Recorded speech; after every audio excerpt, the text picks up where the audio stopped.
is Scott Lincoln, a professor of management and economics. I've been at Handong since 2004.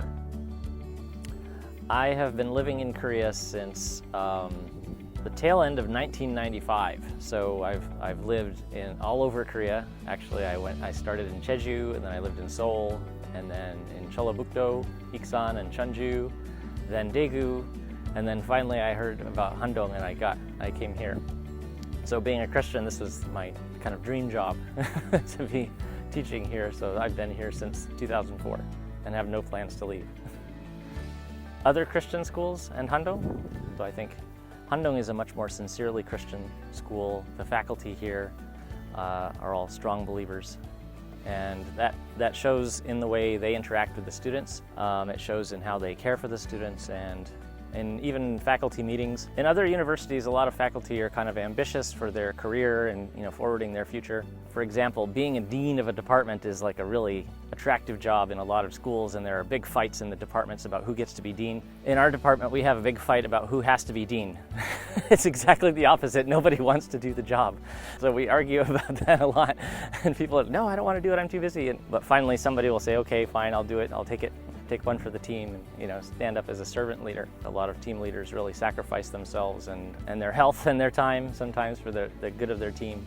The community spirit is definitely, even the exchange students we get from other Christian universities comment on how much the community here is so great, and they love the community here, the community spirit. Especially the exchange students, they all live in iHouse, and we had 60 countries represented in iHouse. So a lot of the exchange students thought, oh, we're coming to Korea and I'm going to meet a lot of Korean people, and they do, but they also meet people from dozens and dozens of different countries around the world, and it's a really dynamic environment, and you don't see that in a lot of other schools. That's the surprising thing that I think most of the exchange students realize.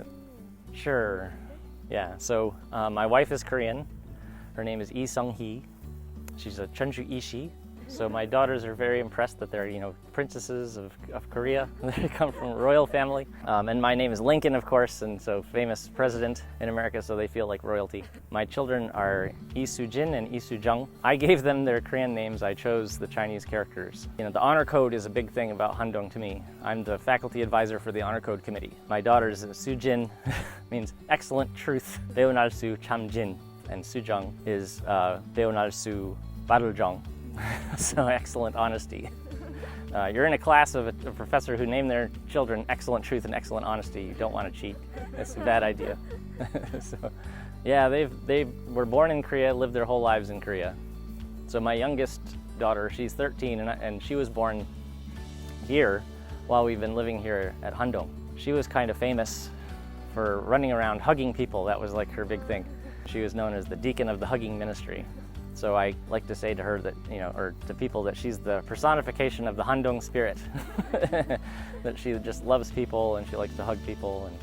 And one of the best things for me about teaching at Handong is students here are actually here to learn, and they expect to work hard. When I've taught at other universities in Korea that don't have honor codes, it's surprising how much cheating goes on. I found that Handong students work much harder than students I've had at other universities.